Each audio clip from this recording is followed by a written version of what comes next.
Hello बच्चों, मैं अंकुर अग्रवाल आकाश के हिंदी यूट्यूब चैनल पर आपका सबका हार्दिक स्वागत करता हूं। बियॉन्ड लिमिट सीरीज़ में आज जेई 2021 का मैथ्स का पेपर हम डिस्कस करते हैं। Let's start with question number 1, paper 1। देखिए, क्वेश्चन में अपने को दे रखा है कि एक ट्राइंगल है whose sides are X axis and this line. अपने को एक ट्राइंगल दे रखा है और उस ट्राइंगल की दो साइड्स दे रखी हैं अपने को, एक एक्स एक्सिस है और एक line X plus Y equals to 1 है। देखते हैं, मैं इसको प्लॉट करता हूं तो प्लॉट करने पर एक्स एक्सिस में प्लॉट करता हूं तो एक्स एक्सिस कुछ इस तरीके से आ जाएगी, एक्स एक्सिस, और X plus Y plus 1 equals to 0 line plot करते हैं तो ये line X plus Y plus 1 equals to 0 आ जाएगी। अब आप देखेंगे इन दोनों लाइन का जो पॉइंट ऑफ इंटरसेक्शन है वो एक वर्टेक्स ऑफ ट्राइंगल रहेगा। तो इन दोनों लाइन का जो पॉइंट ऑफ इंटरसेक्शन निकालेंगे तो वाई एक्सिस की इक्वेशन होती है, एक्स एक्सिस की इक्वेशन होती है वाई इक्वल्स टू 0। जैसे ही y को 0 पुट करेंगे तो ये पॉइंट ऑफ इंटरसेक्शन आ जाएगा -1, 0। तो अपना ये एक वर्टेक्स ऑफ ट्राइंगल हो जाएगा। फिर अपने को दे रखा है कि इस ट्राइंगल का ऑर्थो सेंटर जो है वो 1,1 है। अब मैंने 1,1 पॉइंट प्लॉट किया तो 1,1 इस ट्राइंगल का ऑर्थो सेंटर अपने को दे रखा है। तो ऑर्थो सेंटर से अगर किसी भी साइड पे परपेंडिकुलर ड्रॉप किया जाता है तो वो एल्टीट्यूड ऑफ दिस ट्राइंगल रहेगा। जैसे अगर मैं एक्स एक्सिस पर परपेंडिकुलर ड्रॉप करता हूं तो ये एक एल्टीट्यूड रहेगा, और अगर ये इस वर्टेक्स को कट कर रहा है तो this will be A vertex of triangle. इस लाइन की इक्वेशन अपने पास हो जाएगी x इक्वल्स टू 1, और x इक्वल्स टू 1 को यहाँ पर पुट करेंगे तो ये पॉइंट ऑफ इंटरसेक्शन आ जाएगा 1,-2। This will be other vertex of triangle. तो इस ट्राइंगल की हमने दो वर्टेक्स निकाल ली हैं, और ट्राइंगल की तीसरी वर्टेक्स निकालने के लिए इस 1,1 से ये x plus Y plus 1 equals to 0 पर अगर परपेंडिकुलर ड्रॉप करेंगे तो एक दूसरा एल्टीट्यूड आएगा, और जहां पर ये एक साइड ऑफ ट्राइंगल को कट करेगा, और वो पॉइंट ये ट्राइंगल का क्या रहेगा, तीसरा वर्टेक्स रहेगा। अब आप देखेंगे इस लाइन का स्लोप -1 है, इस लाइन का स्लोप क्या है, -1। तो इसके परपेंडिकुलर लाइन का स्लोप कितना रहेगा, 1 रहेगा। तो इस लाइन की इक्वेशन, सिंस ये लाइन 1,1 से पास हो रही है तो इस लाइन की इक्वेशन अपने पास आ जाएगी y इक्वल्स टू x। और जब आप इस पॉइंट को सॉल्व करेंगे तो it will come out to be origin. ये पॉइंट अपने पास क्या आ जाएगा, ओरिजिन। तो इस तरह हमने इस ट्राइंगल के तीनों वर्टाइसेस फाइंड आउट कर लिए हैं। अब इन तीनों वर्टाइसेस फाइंड आउट करने के बाद देखते हैं we have to find equation of circle passing through vertices of this triangle. मतलब इस ट्राइंगल का अपने को सर्कम सेंटर निकालना है। अब देखो, अपने को ऑर्थो सेंटर गिवन है, अपने को इस ट्राइंगल का क्या गिवन है, ऑर्थो सेंटर, दैट इज 1,1। ये ऑर्थो सेंटर है। इस ट्राइंगल का हम सेंट्रॉइड निकाल सकते हैं। सेंट्रॉइड के कोऑर्डिनेट्स निकालने के लिए x1 plus x2 plus x3/3, y1 plus y2 plus y3/3। तो जो सेंट्रॉइड अपने पास आएगा वो अपने पास आ जाएगा 0, -2/3। और लेस से सर्कम सेंटर में बोल देता हूँ अल्फा, बीटा है। तो ये रेशियो हम जानते हैं 2:1 होता है। तो इस तरह से हम अल्फा और बीटा की वैल्यू फाइंड आउट कर पाएंगे। सेक्शन फॉर्मूला जैसे ही लगाएंगे तो अल्फा की वैल्यू अपने पास आएगी -1/2 और बीटा की वैल्यू अपने पास आ जाएगी -3/2।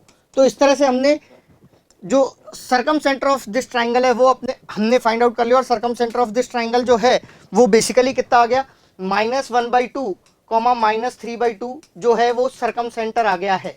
और जैसे ही इस ट्राइंगल में सर्कम सेंटर आया ट्राइंगल का, तो ट्राइंगल की सर्कम सर्कल की इक्वेशन लिख देंगे। देखो, जो ये सर्कल रहेगा वो इस वर्टेक्स से पास होगा ओरिजिन से, दैट इज 0,0। तो ओरिजिन से पास होने वाला सर्कल और जिसका सेंटर -1/2, -3/2 है, ऐसा ऑप्शन बी है। तो इस क्वेश्चन का जो आंसर है ऑप्शन बी हो जाएगा। तो अब आप देख रहे हैं कि ये क्वेश्चन स्ट्रेट लाइन का है और ये काफी आसान क्वेश्चन है। और देखो, आसान क्वेश्चन है, ये काफी प्रोसीजरल क्वेश्चन है जो क्लास में जनरली हम डिस्कस करते हैं, तो इसलिए इसका डिफिकल्टी लेवल इजी, और कैलकुलेशन भी इसमें कोई ज्यादा इन्वॉल्व नहीं है, इसलिए इसकी कैलकुलेशन भी हमने इजी रखी है। Now moving towards question number 2, and question number 2 में अपने को area of region find out करना है। अब एरिया फाइंड आउट करना है अपने को, सेट की फॉर्म में 4 रिलेशन दे रखे हैं और ये रिलेशन लीनियर रिलेशन है। अब इन लीनियर रिलेशंस को हम प्लॉट करते हैं एक्स एक्सिस और वाई एक्सिस पर। देखेंगे, सबसे पहले मैंने वाई एक्सिस बनाया, फिर हमने एक्स एक्सिस बनाया, और अपने को बोला हुआ है कि x की वैल्यू 0 से लेके 9/4 तक है। अब x की वैल्यू 0 से 9/4 तक है तो यहां पर मैंने x equals to 9/4 line plot की, और फिर y की वैल्यू अपने को दे रखी है। y की वैल्यू कहां से कहां तक है, 0 से लेके 1 तक। तो y की वैल्यू अपने पास 0 से लेके 1 तक आ जाएगी। यानी अपने पास इन दोनों पार्ट से जो रीजन बाउंड हुआ वो ये रेक्टेंगल जो है वो बाउंड हो गया है। अब अपने को एक तीसरा जो रिलेशन है x is greater than equals to 3y, इसको प्लॉट करना है तो इसके लिए x equals to 3y line plot करेंगे। x equals to 3y line origin से पास करेगी और साथ की साथ ये लाइन यहां पर 9/4 3/4 पर कट करेगी। अब अपने को दे रखा है कि x minus 3y is greater than equals to 0, x minus 3y is greater than equals to 0। इसका मतलब क्या है, इस लाइन का एक साइड वाला पोर्शन आएगा, उस पोर्शन को निकालने के लिए जैसे ये पॉइंट है 9/4 0, तो आप 9/4 0 को पुट करेंगे तो उसको सेटिस्फाई कर जाएगा। तो इस लाइन के नीचे वाला पोर्शन अपने पास यहां पर आएगा। और सिमिलरली जो फोर्थ अपने को दे रखा है x plus Y is greater than equals to 2, इस ये भी एक लीनियर लाइन है, तो इसको अगर आप देखेंगे तो ये अपने पास बेसिकली 2,0 और 0,2 से पास करेगी। और आप देखेंगे इस लाइन का एक पोर्शन आएगा और इस ये 9/4 0 इस रिलेशन को भी क्या कर रहा है, सेटिस्फाई कर रहा है। हेंस इस लाइन के ऊपर वाला पोर्शन आएगा, तो जो बाउंडेड रीजन है वो बेसिकली ये वाला हो जाएगा।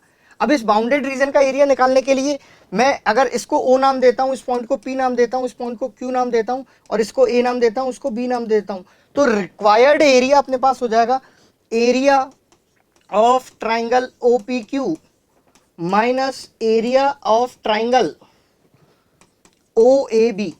अब आप देखेंगे OPQ ट्राइंगल है, राइट एंगल आएगा तो इसका एरिया आ जाएगा half into base into height.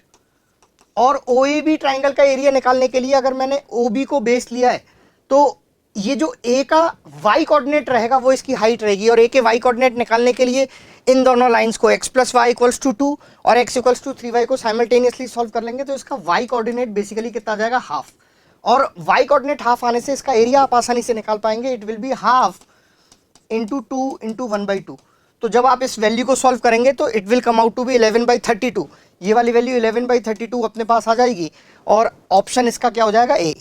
देखेंगे ये क्वेश्चन अपने को एरिया अंडर कर्व है और कर्व यहाँ पर बेसिकली लाइन्स ही हैं, तो ये क्वेश्चन भी इजी है, देख रहे हैं कैलकुलेशन भी ज़्यादा नहीं है, तो ये क्वेश्चन इसीलिए इजी की कैटेगरी में रखा गया है। ठीक है, now moving towards question number 3। Question number 3 देखते हैं।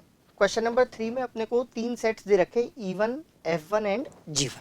ठीक है, तो अपन इन सेट्स को लिख लेते हैं। Let's say set E1 is given as 1 2 3, set F1 is given as 1 3 4 and set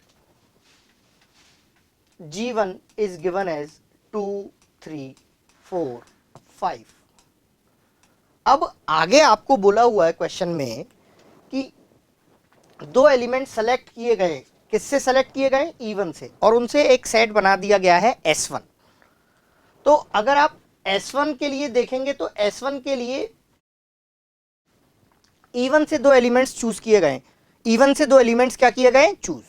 तो S1 अपने पास आएगा 1 2 या 1 3 या 2 3।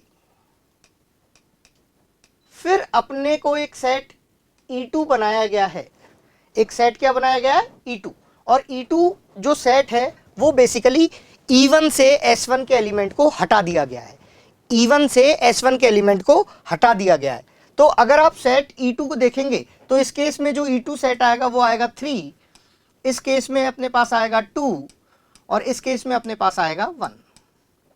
फिर फर्दर क्वेश्चन को ऑब्जर्व करते हैं तो एक F2 सेट बनाया गया है, F2 F1 और S1 का यूनियन है, F2 F1 और S1 का यूनियन है। तो F1 और S1 का यूनियन है और उस सेट का नाम हमको दिया गया है F2। तो F2 सेट बेसिकली अगर मैं F1 देखूं 1 3 4 है और इस केस में S1 देखूं तो 1 2 है, तो इस केस में जो F2 सेट बनेगा वो बनेगा 1 2 3 4। इस दूसरे वाले केस में बनेगा तो अपने पास बनेगा 1 3 4 और इस तीसरे वाले केस में देखेंगे तो अपने पास दोबारा बन जाएगा 1 2 3 4। अब फर्दर F2 से दो एलिमेंट चूज किए गए हैं और S2 बनाया गया है, तो जो S2 सेट की पॉसिबिलिटी है अपने पास वो S2 सेट F2 से दो एलिमेंट चूज किए गए, तो आइदर इट विल बी 1 2 और इट विल बी 1 3 और इट विल बी 1 4 और इट विल बी 2 3 और इट विल बी 2 4 और इट विल बी 3 4। अपने पास ये S2 सेट अपने पास बना हुआ है, S2 की ये पॉसिबिलिटी है। हालांकि S2 सेट में मैंने S2 सेट एक केस में 1 3 4 से भी बनेगा, लेकिन ये 1 3 4 जब सेट बनेगा तो अपने पास ये 1 2 2 3 और 2 4 एलिमेंट्स वाला सबसेट नहीं आएगा। लेकिन मैं उस केस में जब हम इसको काउंट करेंगे तो इस बात का मैं पहले से ध्यान रख लूंगा। यहां तो मैंने पॉसिबल ऑल सेट S2 लिख दिया है। अब आगे क्वेश्चन को अगर फर्दर देखें तो अपने पास G2 एक सेट बनाया गया है और G2 G1 और S2 का यूनियन है, G1 और S2 का यूनियन है। तो अगर हम G2 सेट को ऑब्जर्व करें तो G2 G1 और S2 का यूनियन है, G1 और S2 का यूनियन है। अब आप देख रहे हैं G1 में 2 3 4 5 एलिमेंट पहले से मौजूद हैं, तो एक एक्स्ट्रा एलिमेंट यूनियन में आने की गुंजाइश केवल 1 की है। तो कई कई सेट में वो 1 आएगा, कई कई सेट में वो 1 यूनियन में नहीं आएगा। तो इस केस में अगर आप देखेंगे तो G2 के लिए दो पॉसिबिलिटी अपने पास बनेगी, आइदर इट विल बी 1 2 3 4 5 और इट विल बी 2 3 4 5, जो 1 एलिमेंट है G2 में नहीं आया। ठीक है जी। फिर आगे अगर हम देखें तो फिर G2 से दो एलिमेंट चूज किए गए और सेट बनाया गया S3। ठीक है, अब S3 को देख लिया, S3 को देखने के बाद अब देखो फाइनल क्वेश्चन को पढ़ लेते हैं। आगे अपने को बोल रखा है E3 इज E2 और S3 का यूनियन है। E2 किस किस का यूनियन, E3 किस किस का यूनियन है, E2 और S3। और S3 जो है G2 से दो एलिमेंट चूज करके बनाया गया है। ठीक, और अपने को बोल रखा है कि E1 और E3 बराबर है, E1 और E3 क्या है, बराबर। तो मैं यहां पे सबसे पहले लिखता हूं E3 जो सेट है वो E2 यूनियन S3 है। ठीक है, और अपने को E3 सेट की वैल्यू ऑलरेडी गिवन है कि E3 set is 1 2 3, E3 set जो है वो 1 2 3 के बराबर है, यानी E1 के बराबर है। ये अपने को ऑलरेडी गिवन है क्वेश्चन में। फिर अपने से क्या बोल रखा है, let P be the conditional probability that S1 set is 1 2, मतलब S1 जो सेट है वो 1 2 रहे, उसकी कंडीशनल प्रोबेबिलिटी है। Then value of P we have to find, तो उस केस में अपने को ये कंडीशनल प्रोबेबिलिटी की वैल्यू अपने को फाइंड आउट करनी है। देखते हैं, मैं सबसे पहले ये मान के चलता हूं, ये प्रोबेबिलिटी निकालता हूं कि E3 सेट 1 2 3 है। अब E3 सेट को 1 2 3 होना है और E3 सेट को अगर आप देख रहे हो तो ये E2 और S3 का यूनियन है। अगर मैं बोल रहा हूं कि E2 अगर ये वाला सेट है तो S3 सेट में 1 2 होना चाहिए, S3 सेट में क्या होना चाहिए, 1 2, और जब इनका यूनियन करेंगे तो 1 2 3 बन जाएगा ये।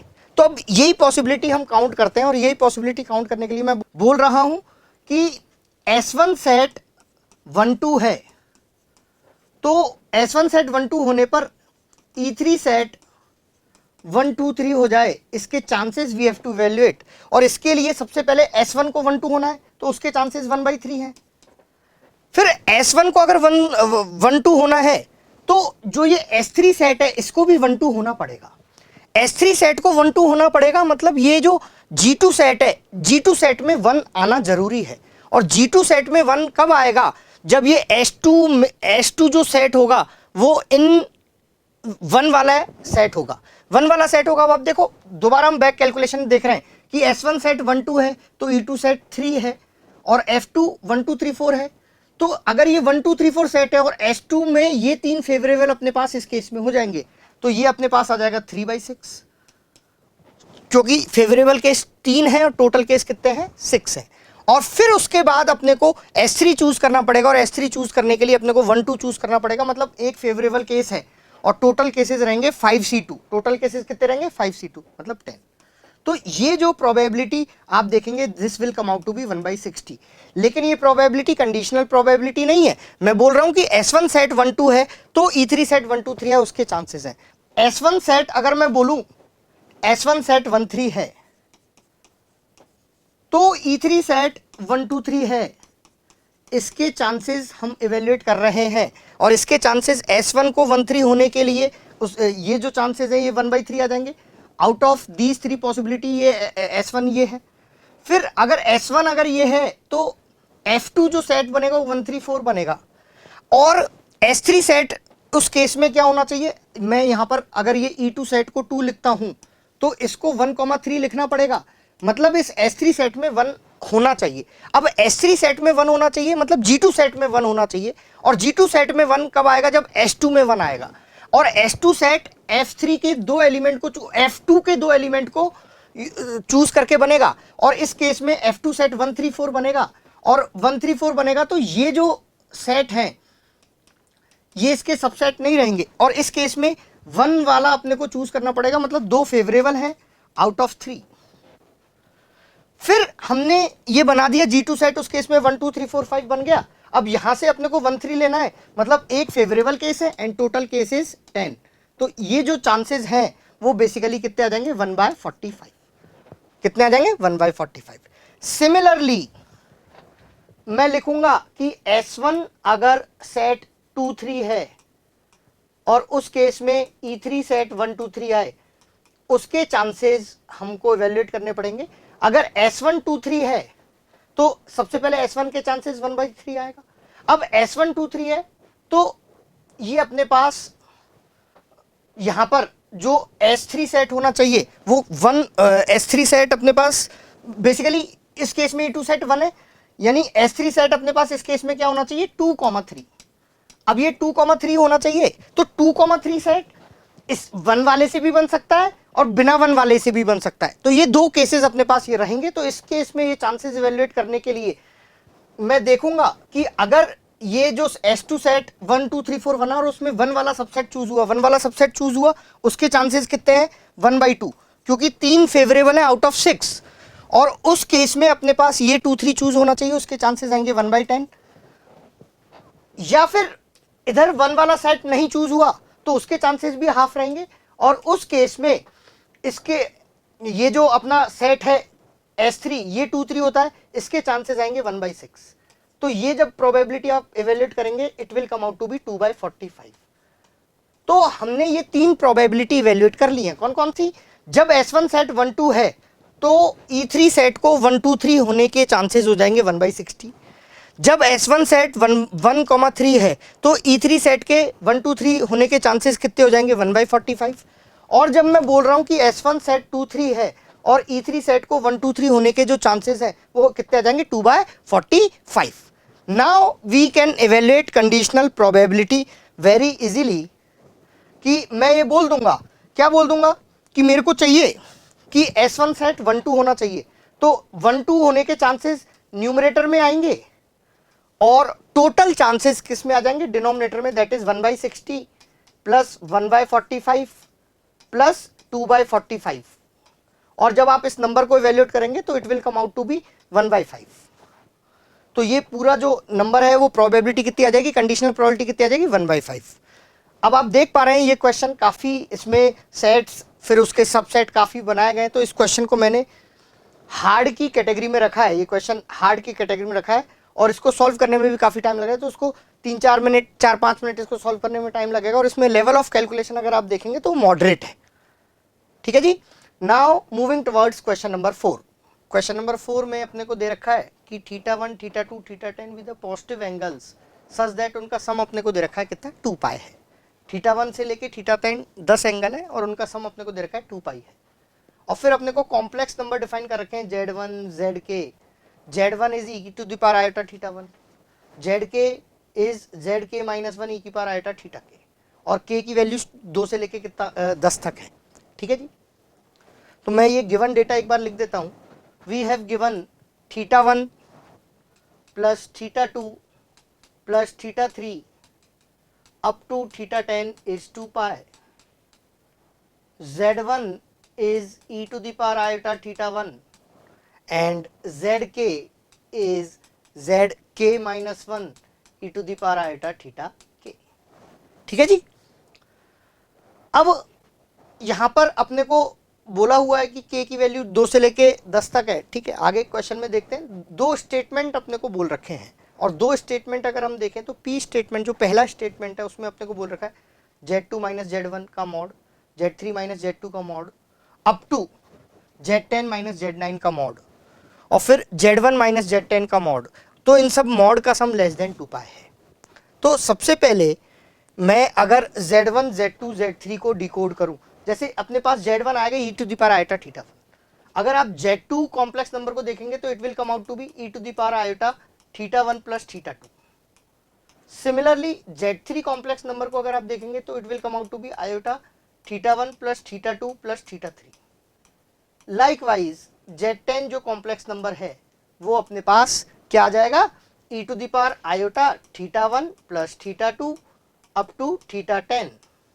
और theta 1 plus theta 2 up to theta 10 का सम अपने को 2 पाई दे रखा है, तो ये e to the power iota 2 pi, मतलब ये किसके इक्वल हो जाएगा, Z10 बेसिकली किसके इक्वल हो जाएगा, 1 का। अब आप यहां से एक बात ऑब्जर्व करेंगे, ये Z1 Z2 Z3 ये जो सारे कॉम्प्लेक्स नंबर हैं उन सारे कॉम्प्लेक्स नंबर का मॉड्यूलस कितना है, 1, यानी वो यूनिट सर्कल पे लाई करेंगे। तो सबसे पहले अगर मैं एक यूनिट सर्कल बनाऊं और यूनिट सर्कल पे ये सारे के सारे कॉम्प्लेक्स नंबर लाई कर रहे हैं, ये अपने पास सपोज करो Z10 आया, इधर Z1 आ जाएगा, इधर Z2 आ जाएगा, ऐसे Z3 आ जाएगा और ऐसे अप टू Z9 आ जाएगा। अब आप देखेंगे तो अपने को दे रखा है Z1 माइनस Z2 का मॉड, मतलब ये कॉर्ड, ये लेंथ ऑफ कॉर्ड अपने पास हो जाएगी, फिर ये लेंथ ऑफ कॉर्ड अपने पास हो जाएगी, सिमिलरली ये लेंथ ऑफ कॉर्ड अपने पास हो जाएगी, सिमिलरली ये लेंथ ऑफ कॉर्ड हो जाएगी, सिमिलरली ये लेंथ ऑफ कॉर्ड हो जाएगी। मतलब इस सर्कल में कॉर्ड की लेंथ का सम दे रखा है स्टेटमेंट P में। स्टेटमेंट P में इस सर्कल की कॉर्ड की लेंथ का सम दे रखा है, और कॉर्ड देखो Z1 से स्टार्ट है, Z1 से स्टार्ट है, Z2 तक गए, फिर Z3, फिर Z4, ऐसे करके एक राउंड पूरा कंप्लीट हो जाएगा। तो मैं ऐसा बोलूंगा कि इन कॉर्ड की लेंथ का सम इस पूरे सर्कल की सरकमफ्रेंस से क्या होगा, कम होगा। अब इस पूरे सर्कल की सरकमफ्रेंस से कम होगा तो लिख लेते हैं, पूरे सर्कल की सरकमफ्रेंस से अगर कम होगा तो इस सर्कल की जो सरकमफ्रेंस है वो आएगी 2 पाई आर। कितनी आएगी, 2 पाई। तो मैं ये बोलूंगा कि इन कॉर्ड का लेंथ का सम 2 पाई से क्या रहेगा, कम। तो अपने पास जो स्टेटमेंट P है वो अपने पास क्या हो जाएगा, ट्रू हो जाएगा। अब दूसरे स्टेटमेंट हम Q की तरफ चलें। Q statement as it is है, बस Z2 का स्क्वायर माइनस Z1 का स्क्वायर, Z3 का स्क्वायर माइनस Z2 का स्क्वायर, मतलब इन कॉम्प्लेक्स नंबर का स्क्वायर बेसिकली हमने किया हुआ है। तो इसको अगर आप दोबारा ज्योमेट्रिकली एनालाइज करेंगे तो बेसिकली जो Z10 का स्क्वायर है वो तो 1 ही रहेगा दोबारा से, लेकिन Z1 2 थीटा 1 हो जाएगा, Z2 2 थीटा 2 हो जाएगा, और Z3 2 थीटा 3 अपने पास हो जाएगा। तो अगर आप ये देखेंगे तो ये कॉम्प्लेक्स नंबर Z1 स्क्वायर है, ये कॉम्प्लेक्स नंबर, सॉरी ये हम Z2 स्क्वायर बोल देते हैं, Z3 स्क्वायर बोल देते हैं। अब यहां पर एक फिनोमेना आपको और ऑब्जर्व करना पड़ेगा, जब हम स्क्वायर करेंगे तो बेसिकली जो एंगल जो Z9 के करस्पॉन्डिंग आएगा वो अपने पास आएंगे 2 theta 2 plus 2 times theta 3 plus 2 times theta 4 up to 2 times theta 10। तो एंगल जो होगा वो पूरा एक सर्कल एक राउंड कवर करके दूसरे राउंड की तरफ आएंगे। मतलब जो अपने पास कॉर्ड की लेंथ यहाँ पर इस तरह से रहेंगी, इस तरीके से ये पूरा एक राउंड कवर करेंगे और फिर दूसरे राउंड की तरफ चलेंगे। अगर ये दूसरे राउंड की तरफ चलेंगे मतलब 2 राउंड हो जाएंगे, मतलब इसकी सरकमफ्रेंस के डबल से कम होगा, और इसकी सरकमफ्रेंस कितनी है, 2 पाई, और उसका डबल कितना होगा, 4 पाई। तो ये जो Q स्टेटमेंट है वो किससे सम कम होगा, 4 पाई से। तो ये वाला स्टेटमेंट भी अपने को क्या दिया हुआ है, ट्रू दिया हुआ है। तो हेंस P और Q both statement are true. तो ये स्टेटमेंट अपना ऑप्शन C जो है करेक्ट हो जाएगा। आप देखेंगे इस क्वेश्चन का एनालिसिस, इसमें कॉम्प्लेक्स नंबर यूज किया गया है और देखो अनअटेम्प्टेड काफी ज्यादा है, तो इस क्वेश्चन को मॉडरेट रखा गया है। क्वेश्चन में कैलकुलेशन तो इजी है, बस कॉन्सेप्चुअली इसको समझना है, थोड़ा ज्योमेट्रिकली समझना है, इसलिए इसको मॉडरेट लेवल में रखा गया है। Now moving towards question number 5। Question number 5 basically question stamp है। इस पैराग्राफ पर 2 क्वेश्चन अपने को दिए हुए हैं, जिसमें से पहला क्वेश्चन नंबर 5 है, दूसरा क्वेश्चन नंबर 6 है। पहले हम 5 डिस्कस करेंगे, फिर हम 6। अपने को बोला हुआ है इस क्वेश्चन में कि 3 numbers are chosen at random one after other with replacement, मतलब 3 नंबर्स चूज किए गए 1 से लेके 100 तक के सेट में से, और हर बार उस सेट को कंप्लीट किया गया पहले। और P1 be the probability that maximum of chosen number is at least 81, यानी जो मैक्सिमम नंबर है उन तीनों में से वो कम से कम 81 तो है, कम से कम 81 मैक्सिमम नंबर है। अगर मैं बोल रहा हूं maximum is at least 81, then it is, अगर ये probability अगर आप देखेंगे probability of maximum is at least 81, तो it will be 1 minus probability that all numbers are less than or equals to 80. All numbers are less than or equals to 80, मतलब सारे के सारे नंबर 80 से क्या है, कम। तो अपने पास ये प्रोबेबिलिटी हो जाएगी 1 माइनस 80/100 का होल क्यूब, और 80/100 का होल क्यूब मतलब अगर आप इसकी कैलकुलेशन करेंगे तो it will come out to be 4/5, 4/5 का क्यूब, तो it will come out to be 1 minus 64/125, तो it will come out to be 61/125। और इसको अगर आप यहाँ पर पुट कर देंगे, ये वैल्यू जब आप इवेल्युएट करेंगे तो it will come out to be 625/4 into probability अपने पास कितनी आई है, 61/125, तो 61/125। अब आप देखेंगे 61/125 आई है, ये 125 से 5 टाइम्स कैंसिल आउट हो जाएगा, तो it will come out to be 305 divided by 4, तो जब आप इसको डिवाइड करेंगे तो अपने पास आ जाएगा 76.25, तो इस क्वेश्चन का जो आंसर है वो आ जाएगा 76.25। ठीक है, क्वेश्चन डिफिकल्टी लेवल अगर आप वैसे देखेंगे तो इजी है, लेकिन फिर भी करेक्ट रेस्पॉन्स इसमें काफी कम है, 2.55% ही अपने पास करेक्ट रेस्पॉन्स है। लेकिन question as such at least at most का यूज है, ऐसे क्वेश्चन आप क्लासेस में करते हैं, तो इसलिए इस क्वेश्चन का डिफिकल्टी लेवल इजी रखा गया है।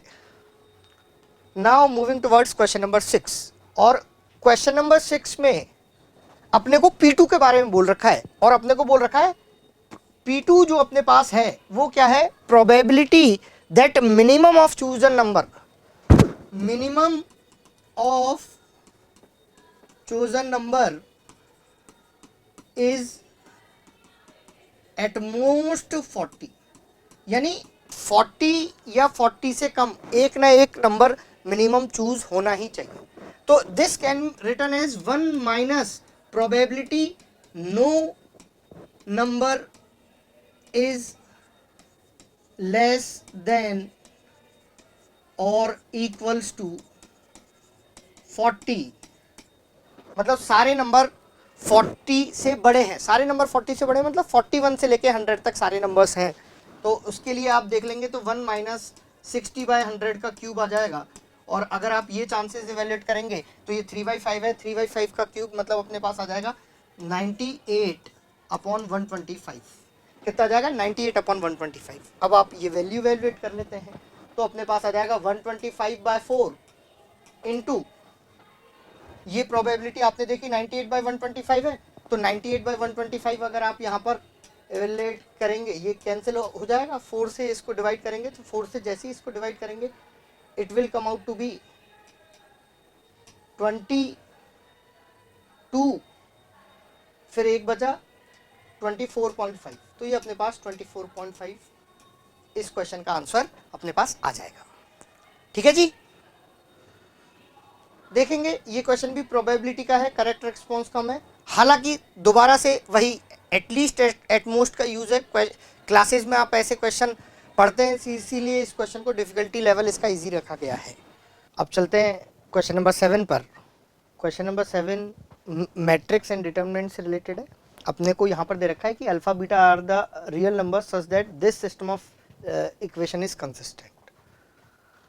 अगर आप देखेंगे ये सिस्टम ऑफ इक्वेशन अगर कंसिस्टेंट है तो सबसे पहले दो डिटरमिनेंट देखना पड़ेगा डेल्टा, और डेल्टा अगर आप देखेंगे तो डेल्टा अपने पास आ जाएगा 147,258 एंड 369।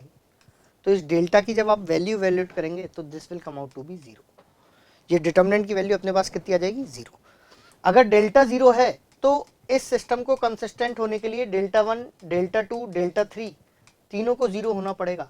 जब आप डेल्टा 1, डेल्टा 2, डेल्टा 3 तीनों को 0 करेंगे तो अपने पास एक कंडीशन आ जाएगी तीनों से ही, alpha minus 2 beta plus gamma is equals to 1। जब आप डिटरमिनेंट डेल्टा 1 कैसे लिखते हैं आपको याद होगा कि x के कोएफिशिएंट की जगह अल्फा बीटा गामा -1, या फिर ये ऐसे भी आ सकता है कि जो इसको इक्वेशन 1 बोल देते हैं, इसको इक्वेशन 2 बोल देते हैं, इसको इक्वेशन 3 बोल सकते हैं। तो इसमें तो अपने को दिख रहा है कि इक्वेशन 1 प्लस इक्वेशन 3 में से 2 टाइम्स इक्वेशन 2 घटाऊंगा तो अपने पास 0 आ जाएगा, और 0 आने से अपने पास बेसिकली ये रिलेशन आ जाएगा, यही वाला alpha minus 2 beta plus gamma is equals to 1। ठीक है, अब क्वेश्चन में एक डिटर्मिनेंट टाइम दे रखा है और क्वेश्चन नंबर 7 में इसी डिटर्मिनेंट की अपने को वैल्यू निकाली हुई है। अब इसका डिटर्मिनेंट की अगर आप वैल्यू निकालेंगे तो डिटर्मिनेंट ऑफ m अगर आप सॉल्व करेंगे तो it will come out to be alpha into 1 minus 2 into beta plus gamma, और ये वाली वैल्यू देख रहे हैं इधर से कितनी आ रही है 1, तो ये वाली वैल्यू इधर से कितनी आ रही है 1, तो ये वाली वैल्यू सिंप्लीफाई होकर कितनी आ जाएगी 1। तो क्वेश्चन नंबर 7 इसका आंसर अपने पास बेसिकली कितना आ जाएगा 1 आ जाएगा। ये क्वेश्चन नंबर 7 आप देखेंगे मैट्रिक्स एंड डिटर्मिनेंट का है, अनअटेम्प्टेड, देखो कितना कम परसेंटेज अनअटेम्प्टेड का बचा है। क्वेश्चन इसीलिए इजी लेवल पे भी रखा गया है और क्वेश्चन में ऐसा कुछ है भी नहीं, डायरेक्ट अपने पास क्वेश्चन। अब इसका जो क्वेश्चन नंबर 8 है, इसको अगर आप देखेंगे तो इसमें थोड़ा सा 3D का इन्वॉल्वमेंट है। उसने बोल रखा है let P be the plane containing all those points alpha beta and gamma, और आपने देखा कि alpha minus 2 beta plus gamma अपने पास क्या आया था 1 आया था, तो जो प्लेन अपने पास बनेगा वो बन जाएगा x minus 2y plus Z is equals to 1, ये अपने पास प्लेन बन जाएगा। फिर उसने मेरे को बोल रखा है d be the square of the distance of 0 1 0 from this plane, यानी अपने को इस प्लेन की 0 1 0 से डिस्टेंस निकालनी है और उस डिस्टेंस का क्या करना है स्क्वायर करना है। तो डिस्टेंस निकालने के लिए आप देखेंगे प्लेन अगर मैं हल्का सा एक डायग्राम बनाऊं rough, let's say this plane is x minus 2y plus Z is equals to 1, और ये पॉइंट अपने पास 0 1 0, यहाँ से अगर मैं इसकी परपेंडिकुलर डिस्टेंस लिखना चाहूँ तो परपेंडिकुलर डिस्टेंस का इस फॉर्मूला अपने पास आ जाएगा। जैसे ही परपेंडिकुलर डिस्टेंस का फॉर्मूला लिखेंगे तो it will come out to be perpendicular distance minus 3 upon square root of minus 3 upon square root of 1 plus 4 plus 1, तो ये अपने पास आ जाएगा माइनस 3 बाय रूट 6, और इस डिस्टेंस का ये मॉड भी अपने पास आएगा। इस डिस्टेंस का हम क्या कर देंगे स्क्वायर, और इस डिस्टेंस का स्क्वायर करेंगे तो 9/6 आएगा, दैट इज 3/2, तो ये 3/2 अपने पास ये वैल्यू आ जाएगी, और 3/2 वैल्यू कितनी होती है 1.5, तो ये अपने पास डी का आंसर कितना आ जाएगा 1.5। अब ये अपने पास 1.5, ये क्वेश्चन भी देखेंगे काफी इजी है, मैट्रिक्स एंड डिटर्मिनेंट का इसमें और 3D का यूज है, और ये क्वेश्चन वैसे तो इजियर साइड ही है लेकिन क्वेश्चन वहां से कैरी हुआ है इसलिए इसको मॉडरेट की कैटेगरी में हमने यहाँ पर रख दिया है। Now question number 9, question number 9 आप देखेंगे तो स्ट्रेट लाइन से रिलेटेड है, ये भी क्वेश्चन स्टैम्प है, और इस क्वेश्चन में अपने को L1 और L2 दो लाइंस डिफाइन की हुई हैं और एक फिक्स्ड कांस्टेंट अपने को बोल रखा है लैम्डा, और C with the locus of point P such that product of the distances P from L2 is lambda square. तो सबसे पहले हम L1 लाइन की इक्वेशन लिखें, तो L1 लाइन अपने को देखो क्या गिवन है, √2x plus y minus 1 equals to 0, this is line L1। Line L2 अपने को दे रखी है √2x minus y plus 1 is equals to 0, और अपने को बोल रखा है एक पॉइंट P का लोकस अपने को निकालना है, let's say point P is h, k, और इस पॉइंट से परपेंडिकुलर डिस्टेंस का जो प्रोडक्ट है वो बेसिकली लैम्डा स्क्वायर के इक्वल है, तो परपेंडिकुलर डिस्टेंसेस का प्रोडक्ट लिखेंगे तो अपने पास आएगा √2h plus k minus 1 upon √3, और ये पूरा मॉड। सिमिलरली ये इधर लिखेंगे तो अपने पास आएगा √2h minus k plus 1 bye √3, ये वाली वैल्यू लैम्डा स्क्वायर के इक्वल है। जब ये वाली वैल्यू लैम्डा स्क्वायर के इक्वल है तो इसको आप थोड़ा सा सिंप्लीफाई करेंगे तो वो अपने पास आ जाएगा √2h का होल स्क्वायर माइनस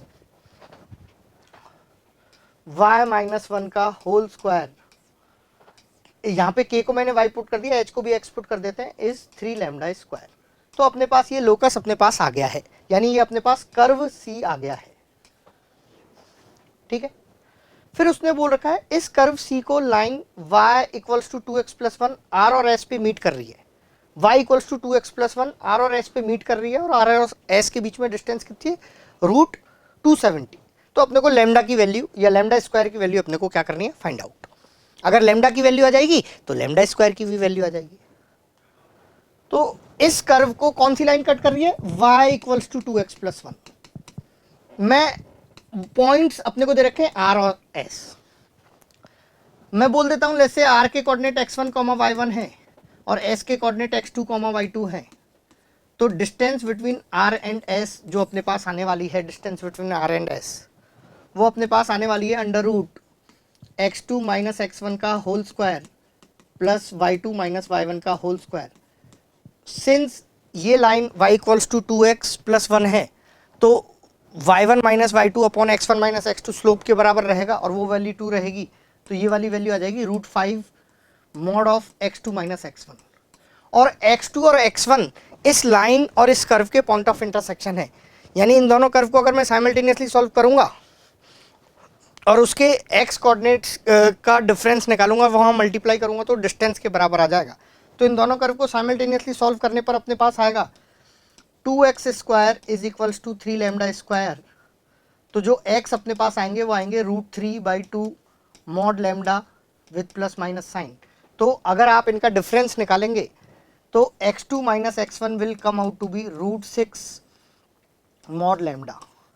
और जैसे ही रूट 6 मॉड लैम्डा वहाँ पे मैं पुट करूँगा तो it will come out to be root 3 mod lambda is root 270। तो मॉड लैम्डा की वैल्यू 3 आ जाएगी। इट मीन्स लैम्डा स्क्वायर की वैल्यू कितनी आ जाएगी, 9। तो यहाँ पर अपना ये वाला जो पार्ट है क्वेश्चन नंबर 9 का फर्स्ट पार्ट 9, अपने पास लैम्डा स्क्वायर की वैल्यू क्या हो जाएगी, सॉल्व। देखेंगे क्वेश्चन स्ट्रेट लाइन का है और इस क्वेश्चन को मैंने मॉडरेट रखा है, कैलकुलेशन भी है। तो अब इसका अगला वाला पार्ट देखते हैं। अगले वाले पार्ट में अपने को क्या बोल रखा है, देखो यहाँ तक का पार्ट हमने सॉल्व कर लिया है। सेकंड पार्ट में अपने को क्या बोल रखा है, let perpendicular bisector of RS. अब आरएस के परपेंडिकुलर बाइसेक्टर की बात की गई है। तो अगर आप आरएस का परपेंडिकुलर बाइसेक्टर बोलेंगे तो देखो आरएस जो पॉइंट्स हैं वो y equals to 2x plus 1 पे लाई कर रहे हैं। और लेस से अगर r के कोऑर्डिनेट x1, y1 है हमने जैसा लिया था और s के कोऑर्डिनेट x2, y2 है, तो इनका जो मिड पॉइंट आएगा वो आएगा x1 plus x2 y2, y1 plus y2 y2। और आपने देखा होगा x1 प्लस x2 कितना आएगा, 0, क्योंकि एक दूसरे के नेगेटिव आए थे। तो जो मिड पॉइंट का x कोऑर्डिनेट है वो 0 आ जाएगा। और x1 प्लस x2 0 होने से y1 प्लस y2 2 आ जाएगा, यानी मिड पॉइंट अपने पास 0, 1 हो जाएगा। और ये लाइन इसका परपेंडिकुलर बाइसेक्टर आरएस का, इसका स्लोप है 2, तो परपेंडिकुलर स्लोप क्या आएगा, -½ तो जो परपेंडिकुलर बाइसेक्टर की इक्वेशन अपने पास बनेगी वो परपेंडिकुलर बाइसेक्टर की इक्वेशन बनेगी कि y माइनस 1 इज -x/2। ठीक है क्या। फिर उसने बोल रखा है let the perpendicular bisector of RS meet the C at 2 distinct point r dash S dash. इसका ये परपेंडिकुलर बाइसेक्टर r डैश और s डैश पे इस कर्व c को मिल रहा है। तो कर्व c हमने देखा है वो आया है 2x square minus y minus 1 का whole square is equals to 3 lambda square. और लैम्डा स्क्वायर आपने देखा इट हैज लैम्डा स्क्वायर की वैल्यू कितनी आई, 9। तो ये वाली वैल्यू कितनी आ जाएगी, 27।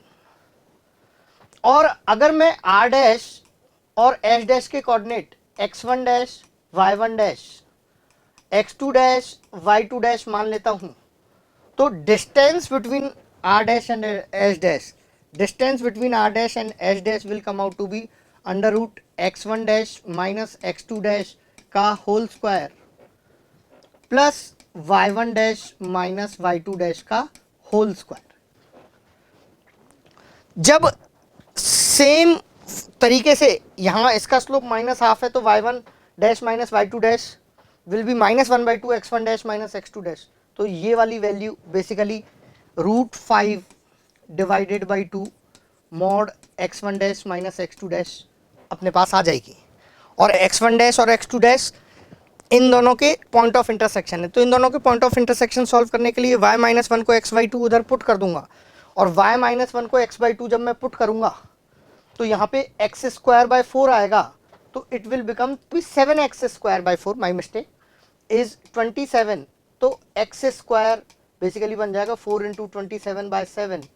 तो आप इधर से देखेंगे कि x1 डैश और x2 डैश जो अपने पास रहेंगे, x अपने पास आएगा +(6√3/7) और इनका डिफरेंस जब निकालेंगे तो वो आ जाएगा 12√3/7। तो अपने पास distance between r dash and s dash आ जाएगी √5/2 इंटू 12√3/7। तो ये 6 टाइम्स इधर कैंसिल आउट हो गया।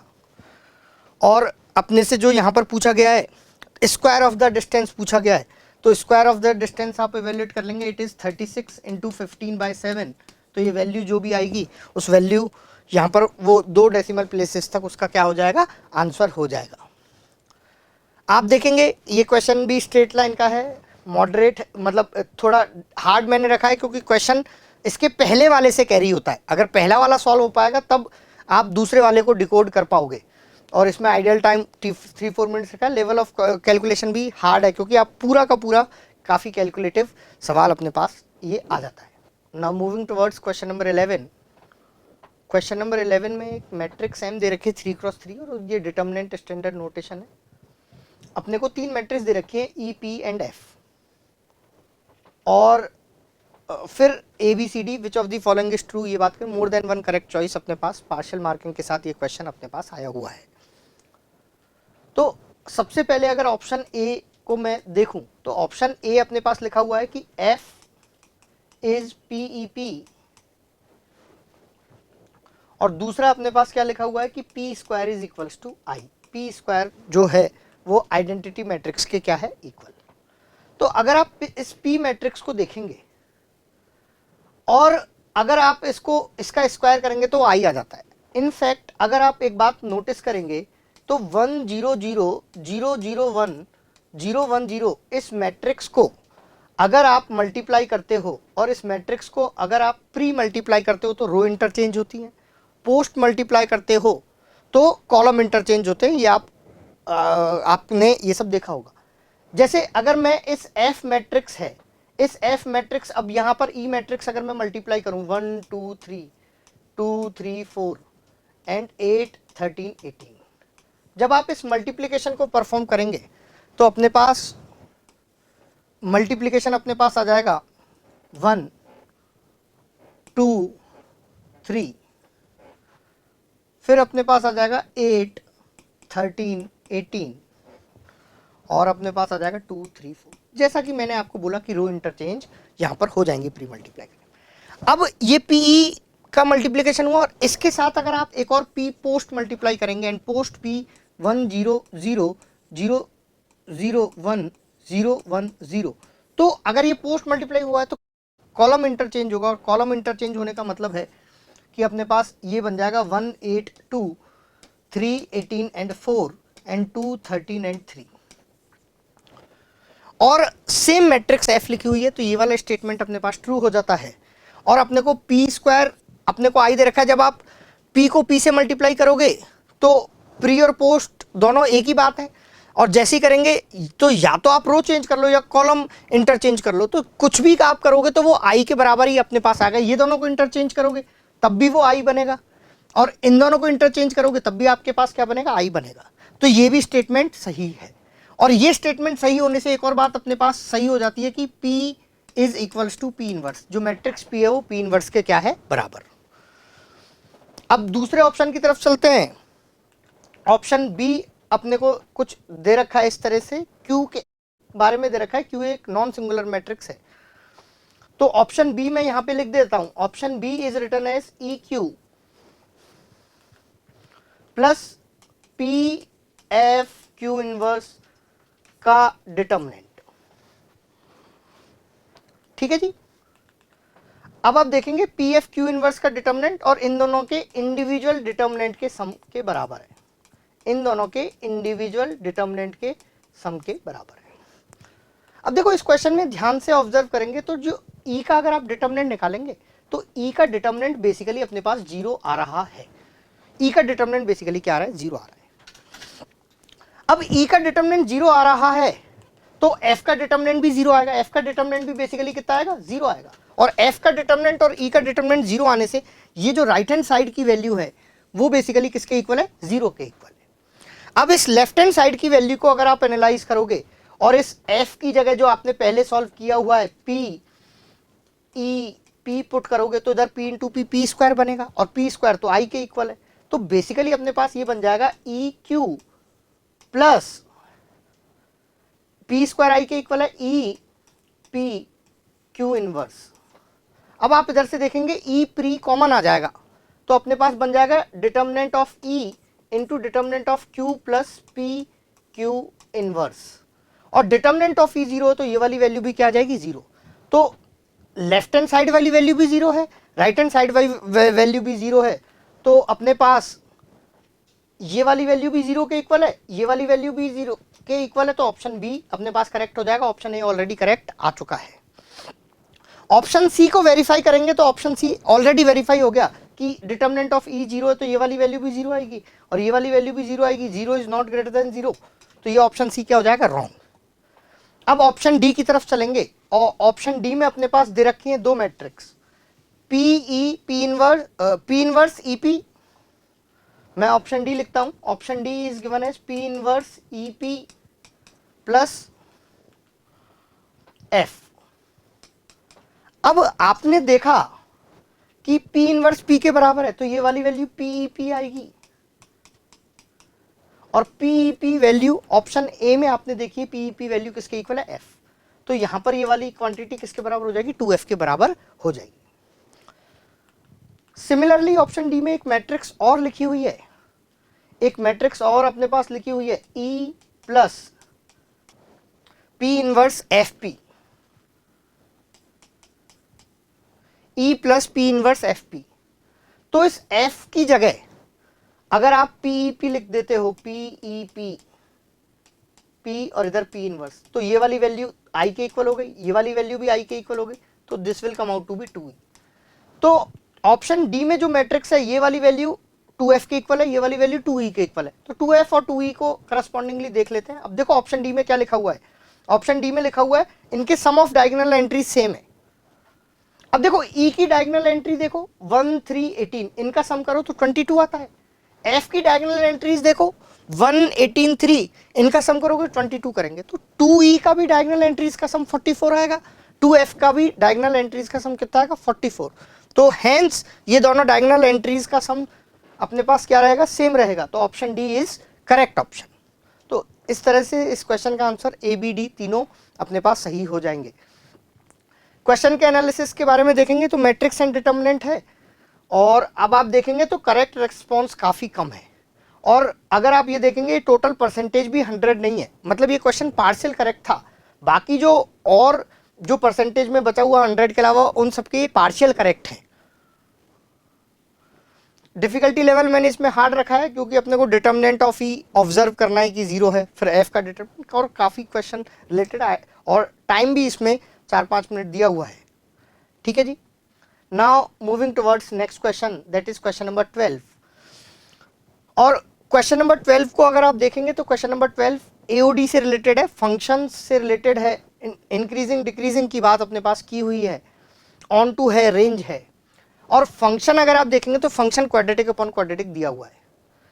अगर मैं इस एफ एक्स की बात करूं तो एफ एक्स अपने को जो यहां पर दिया हुआ है that is x square minus 3x minus 6 upon x square plus 2x plus 4। Since function का इंक्रीजिंग डिक्रीजिंग नेचर निकालना है तो एफ डैश एक्स निकालने की जरूरत पड़ेगी और आप क्वोशिएंट रूल लगा सकते हो, डेरिवेटिव। तो इसका जब आप डेरिवेटिव सॉल्व करोगे तो वो अपने पास आ जाएगा x square plus 2x plus 4 का whole square into 5x into x plus 4, ये अपने पास इसका डेरिवेटिव आ जाएगा। और जैसे ही अपने पास डेरिवेटिव आता है तो इंक्रीजिंग डिक्रीजिंग इंटरवल के ऑप्शंस हम देख सकते हैं। F is decreasing in the interval -2 to -1। देखो ये जो फंक्शन है ये बेसिकली -4 से 0 में डिक्रीजिंग रहेगा और -2 -1 इसी इंटरवल में लाई कर रहे हैं, तो मैं बोलूंगा this F x is decreasing in -4 to 0 and this fx increasing in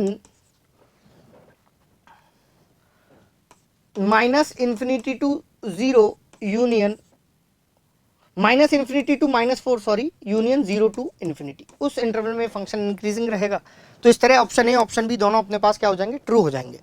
अब अपने को ऑप्शन सी और ऑप्शन डी का वेरिफिकेशन देखना है।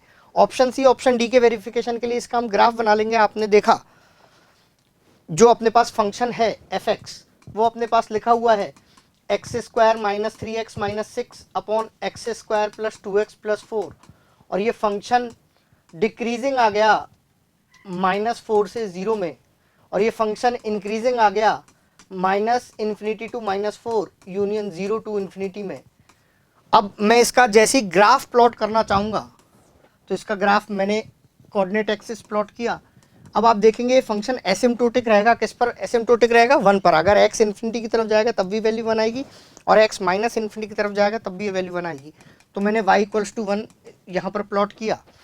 अब आप देखेंगे माइनस इन्फिनिटी से -4 पे इंक्रीज कर रहा है, और -4 पर इसकी जो वैल्यू आ जाएगी -4 पर, जैसे ही आप x को -4 करोगे, f ऑफ -4 जो वैल्यू आएगी f ऑफ -4, तो f ऑफ -4 अपने पास आ जाएगी 22 -4 अपॉन 12, मतलब 11/6 आ जाएगी।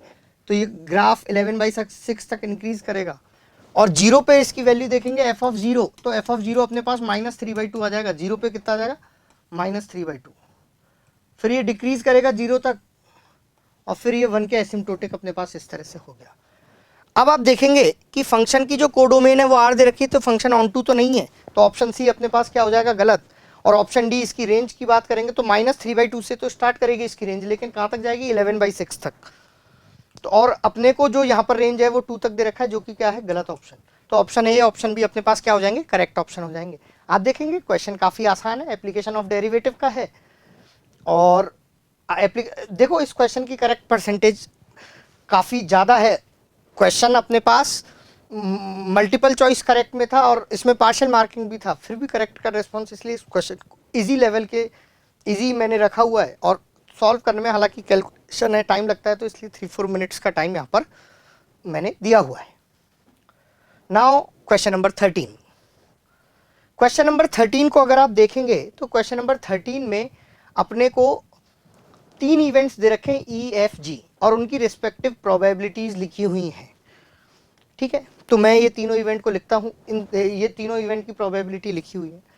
ऑप्शन में दे रखा है कि ये कॉम्प्लीमेंट है, और ए ऑप्शन अपने को इस तरह से दे रखा है। अब सबसे पहले मैं थोड़ा सा इसमें देखो, अगर आप ऑप्शंस में देखोगे तो इन प्रोबेबिलिटीज की अपर लिमिट निकालनी है। अपर लिमिट जब निकालनी है तो मैं, अब देखो यहाँ पर ई की प्रोबेबिलिटी पता है, एफ की पता है, जी की पता है, और उनकी इंटरसेक्शन की पता है। तो मेरे को दो के इंटरसेक्शन की नहीं पता, मतलब ई और एफ के इंटरसेक्शन की प्रोबेबिलिटी नहीं पता, एफ और जी के इंटरसेक्शन की प्रोबेबिलिटी नहीं पता, जी और ई के इंटरसेक्शन की प्रोबेबिलिटी नहीं पता। तो मैं सबसे पहले पी इंटरसेक्शन एफ के चांसेस में लिखता हूं कि कहां से कहां तक लाई करेंगे। अब देखेंगे P intersection F, E intersection F intersection G से तो बड़ा होगा, यानी ये वाली वैल्यू 1/10 से बड़ी होगी, और पी और पी एफ इन दोनों की इंडिविजुअल प्रोबेबिलिटी में जो कम है उससे बेसिकली कम रहेगी। तो 1/8 और 1/6 में से 1/8 कम है, तो ये 1/8 से क्या रहेगी, कम। Similarly probability of F intersection G भी सेम 1/10 से बड़ा और 1/6 से छोटा, और प्रोबेबिलिटी ऑफ जी इंटरसेक्शन ई अपने पास 1/8 से छोटा और 1/10 से बड़ा। अब एक एक करके सारे ऑप्शंस को देखते हैं। ए ऑप्शन में अपने को लिखा हुआ है probability of E intersection F intersection G complement is lesser than 1/40। अब अगर आप ये देखेंगे तो अपने को पता है probability of A intersection B complement is equals to P A minus P A intersection B. तो इस तरह से आप इस प्रोबेबिलिटी को, ये जो प्रोबेबिलिटी है इसको आप लिख पाएंगे probability of E intersection F minus probability of E intersection F intersection G. आप देखेंगे ये वाली प्रोबेबिलिटी अपने को ऑलरेडी गिवन है, this value is given as 1/10। और अब इस प्रोबेबिलिटी की अगर अपने को अपर लिमिट निकालनी है तो ई इंटरसेक्शन की एफ की मैक्सिमम वैल्यू पुट करनी पड़ेगी, दैट इज 1/8, और इसको सिंप्लीफाई करेंगे तो ये इससे कम आएगी प्रोबेबिलिटी, ये ई intersection F intersection G complement की, और ये अपने पास 1/40 आ जाएगा। तो इस तरह ऑप्शन ए अपने पास क्या हो गया, करेक्ट हो गया। और सिमिलर फैशन में ऑप्शन बी अपने को दिया हुआ है, एग्जैक्टली सिमिलर है। यहां पे E intersection F intersection G complement था, यहाँ पे E complement intersection F intersection G complement है, तो एग्जैक्टली सेम फैशन में इसको सॉल्व करेंगे तो ये वाला ऑप्शन भी अपने पास क्या आ जाएगा, करेक्ट ऑप्शन आ जाएगा, एग्जैक्टली सेम फैशन में। अब सी ऑप्शन अगर आप देखेंगे यहां पर तो ई यूनियन एफ यूनियन जी अपने को दिया हुआ है, और वो अपने को 13/24 से क्या बोल रखा है, कम। अब मैं इनके यूनियन की प्रोबेबिलिटी फाइंड आउट करके देखता हूं, तो आप लिखेंगे E union F union G, तो union E union F union G अगर आप फाइंड आउट करेंगे तो इनकी इंडिविजुअल प्रोबेबिलिटीज का सम आएगा 1/8 प्लस 1/6 प्लस 1/4 माइनस दो का इंटरसेक्शन होगा, minus probability of E intersection F minus probability of F intersection G minus probability of G intersection E, और तीनों की इंटरसेक्शन क्या होगा, ऐड होगा। तो मैं उसको ऐड को इधर लिख देता हूँ 1/10, तो मैं इसको बेसिकली ऐसे लिख देता हूँ, इन चारों का sum 1/10 plus 1/8 plus 1/6 plus 1/4 minus इन दो को इंटरसेक्शन का सम क्या होगा, सब्ट्रैक्ट होगा, E intersection F plus F intersection G plus G intersection E. अब आप देखेंगे अपने को इसकी अपर लिमिट निकालनी है, नहीं ये लोएस्ट माइनस हो जाए, तो ये लोएस्ट तीनों वैल्यू 1/10 थी, तो तीनों वैल्यू को अगर 1/10 पुट करेंगे तो अपने पास आएगा 1/8 प्लस 1/6 प्लस 1/4 प्लस 1/10, और लोएस्ट माइनस करेंगे तो 3/10 आ जाएगा, तो ये वैल्यू 1/5 आ जाएगी। ये वाली वैल्यू कितनी आ जाएगी, 1/5 क्या हो जाएगा, फाइनली सब्ट्रैक्ट हो जाएगा। इसको सिंप्लीफाई करेंगे तो अपने पास ये आ जाएगा 1/8 प्लस 1/6 प्लस 1/4 माइनस 1/5, और एलसीएम जब ले लेंगे तो अपने पास आ जाएगा 120। ये इससे कम आएगा, ये इससे कम आएगा। अब 120 अगर आप देखेंगे तो इधर आएगा 15, इधर आएगा 20, इधर आएगा 30, और इधर अपने पास आ जाएगा 24, तो इट इज 65 माइनस 24, यानी it is less than equals to 41/120। और अपने को जो ऑप्शन दे रखा है वो दे रखा है it is less then 65/120, it is less then 65/120, और हमने यहाँ पर ये फाइंड आउट किया इट इज लेस देन 41/120, तो ऑप्शन सी अपने पास क्या हो जाएगा, करेक्ट। और ऑप्शन डी में अगर आप देखेंगे तो E complement intersection F complement intersection G complement है, तो ये जो प्रोबेबिलिटी है this can be written as 1 minus probability of E union F union G. और आपने अभी जो फाइंड आउट किया है कि ये वाली वैल्यू 41/120 से कम है, तो ये 41/120 से कम है, मतलब अगर मैं इसकी यहां पर 41/120 से कम ये वाली वैल्यू, तो मैं ये बोलूंगा कि ये इससे बड़ा आएगा, और ये इससे बड़ा आएगा तो ये अपने पास बड़ा आएगा, ये वैल्यू इससे क्या आएगी, बड़ी आएगी, मतलब ये जो वैल्यू आएगी वो 79/120 से क्या आएगी, बड़ी आएगी। 79/120 से क्या आएगी, बड़ी, क्योंकि इसकी मैक्सिमम वैल्यू यहाँ पर सब्ट्रैक्ट हो रही है। अब 79/120 से बड़ी आएगी तो इसको अगर आप देखेंगे तो इसको 10 से मल्टीप्लाई करेंगे, ये तो अपने को 50/120 से छोटा दे रखा है, जबकि अपने पास क्या आ रहा है 79/120 से क्या आ रहा है, बड़ा आ रहा है, तो ये इससे छोटा नहीं हो सकता। ऑप्शन डी अपने पास इस तरह क्या हो जाएगा, गलत हो जाएगा। तो आप ये देखेंगे ये क्वेश्चन प्रोबेबिलिटी से रिलेटेड था, और देखो इस क्वेश्चन में अनअटेम्प्टेड का परसेंटेज काफ़ी ज़्यादा है, क्वेश्चन को हार्ड की कैटेगरी में रखा गया है, करेक्ट रिस्पॉन्स भी काफ़ी कम है, हालांकि टोटल 100% नहीं होगा, मतलब बाकी लोगों का पार्शियल करेक्ट है। ठीक है जी। Now moving towards question number 14। Question number 14 में अपने को मैट्रिक्स के बारे में है, स्टैंडर्ड डिटर्मिनेंट का नोटेशन दे रखा है, आई आइडेंटिटी मैट्रिक्स है, ई और एफ दो 3x3 की मैट्रिसेस दे रखी हैं, और अपने को बोल रखा है कि I minus E F is a invertible matrix, यानी इसका इन्वर्स एग्जिस्ट कर रहा है, और उसको उसने जी नाम दिया है। अगर आई माइनस ई एफ का इन्वर्स जी है तो मैं सबसे पहले जो बोलूंगा वो ये बोलूंगा आई माइनस ई एफ को अगर मैं जी से मल्टीप्लाई करूंगा और g को अगर i माइनस ई एफ से मल्टीप्लाई करूंगा तो ये दोनों वैल्यूज i के बराबर आने वाली है, आइडेंटिटी मैट्रिक्स के बराबर आने वाली है। तो अगर आप इन दोनों रिजल्ट्स को इक्वेट करोगे तो अपने पास आ जाएगा ई एफ जी, मैट्रिक्स का product E F G is equals to G E F, क्योंकि प्री इधर जी प्री मल्टीप्लाइड है, इधर जी पोस्ट मल्टीप्लाइड है। तो अपने को ये ऑप्शन ई सी में दे रखा है, E F G is equals to G F, तो ऑप्शन सी अपने पास हो गया करेक्ट। सिमिलरली अगर आप इस बात को और देखेंगे, अगर इसको मैं डायरेक्टली आई के इक्वल करता हूं तो अपने पास आ जाएगा E F G matrix is equals to G minus I is also equals to G E F matrix अपने पास हो जाएगा। तो ऑप्शन सी यहां से करेक्ट हुआ, साथ के साथ ये रिजल्ट आ गया, ये रिजल्ट आगे अपने काम आएगा, इसलिए मैंने यहां पर लिख दिया है। अब ऑप्शन ए को हम वेरीफाई करते हैं। ऑप्शन ए अपने से देखो क्या लिखा हुआ है, ऑप्शन ए, ऑप्शन ए लिखा हुआ है एफ ई मैट्रिक्स का determinant is equals to determinant of I minus F E into determinant of F G E. ठीक है, तो देखो मैं ये दोनों डिटर्मिनेंट का प्रोडक्ट है, तो इस डिटर्मिनेंट को बड़ा कर देता हूं, यानी मैं इसको लिख देता हूं it is determinant of I minus F E multiply by F G E whole determinant. अब इस एफ जी ई को अंदर मल्टीप्लाई कर देते हैं, तो एफ जी ई को अगर मैं मल्टीप्लाई कर रहा हूं अंदर, तो आप देखेंगे एफ जी ई जो अपने पास आएगा, ये अपने पास बन जाएगा F G E minus F E F G E का डिटर्मिनेंट। और यहां पर देखेंगे ई एफ जी अपने पास यहां पर बन रहा है, और इस ई एफ जी को आप जी माइनस आई के इक्वल कर सकते हैं, जो हमने रिजल्ट लिखा हुआ है। तो अब ये एफ इससे प्री मल्टीप्लाई होगा और ई इससे क्या होगा, पोस्ट मल्टीप्लाई होगा। तो अपने पास जो रिजल्ट आ जाएगा वो आ जाएगा determinant of F G E minus F G E plus F E. तो ये एफ जी कैंसिल आउट हो जाएगा और डिटर्मिनेंट ऑफ एफ ई के बराबर हो गया, और इधर भी लेफ्ट हैंड साइड में डिटर्मिनेंट ऑफ एफ ई लिखा हुआ है, तो hence option A is also correct.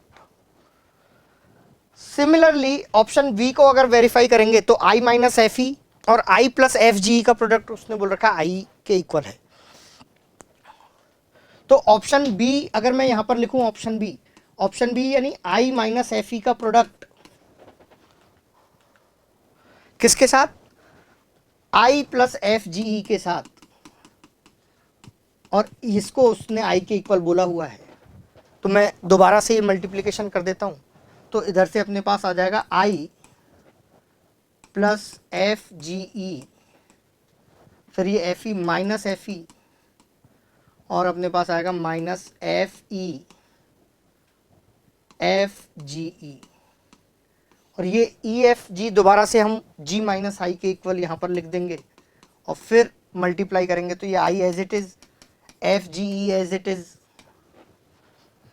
Minus F E as it is, minus F, देखो एफ प्री मल्टीप्लाई हो रहा है, ई पोस्ट मल्टीप्लाई हो रहा है, तो एफ जी ई आएगा प्लस एफ ई आएगा, तो F G will cancel out, F E और एफ ई भी कैंसिल आउट हो जाएगा, और ये अपने पास आई आ जाएगा। यानी ऑप्शन ये राइट हैंड साइड में आई दे रखा है, और ये भी सिंप्लीफाई होकर अपने पास किसके इक्वल आ रहा है, आई के इक्वल आ रहा है, तो अपने पास ये ऑप्शन बी भी अपने पास क्या हो जाएगा, करेक्ट। सिमिलर फैशन में इसको वेरीफाई करेंगे तो वो अपने पास इनकरेक्ट अपने पास आ जाएगा, ये अपने पास इनकरेक्ट आ जाएगा। तो आप देखेंगे ऑप्शन ए बी सी यहाँ पर करेक्ट ऑप्शन है, और इस क्वेश्चन को देखो अनअटेम्प्टेड का परसेंटेज काफ़ी है, करेक्ट रिस्पॉन्स इसका 2.55 है, डिफिकल्टी लेवल इसलिए हार्ड रखा गया है, मल्टीपल चॉइस क्वेश्चन था, और बाकी के जो परसेंटेज हैं वो बेसिकली पार्शियली करेक्ट किए हैं। ठीक है, टाइम भी इसमें लगेगा, पहली बार जब हम सॉल्व करेंगे तो इसलिए टाइम भी इसमें अपने को दिया हुआ है। Now question number 15, question number 15 inverse trigonometric function से रिलेटेड है, और देख लेते हैं कि अपने को एक एस एन दे रखा है। एस एन अगर आप देखें अपने को दे रखा है summation k runs from 1 to n cot inverse 1 plus k into k plus one x square upon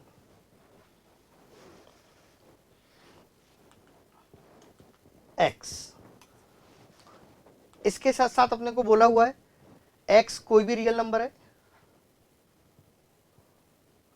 cot inverse x 0 से पाए, जो अपने पास इनवर्स फंक्शन कॉट इनवर्स की जो अपने पास प्रिंसिपल रेंज होती है, टेन इनवर्स एक्स की भी जो प्रिंसिपल रेंज होती है -π/2 वो अपने को दी हुई। Which of the following option is are true? S tan उसने बात की है π/2 minus tan inverse this for all x. अब यहां पर एक्स ए ऑप्शन में पॉजिटिव मान के चलना है। अब इधर अगर आप देखेंगे कि ये कॉट इनवर्स है, तो अगर x पॉजिटिव है तो इसको टेन इनवर्स में चेंज कर सकते हैं।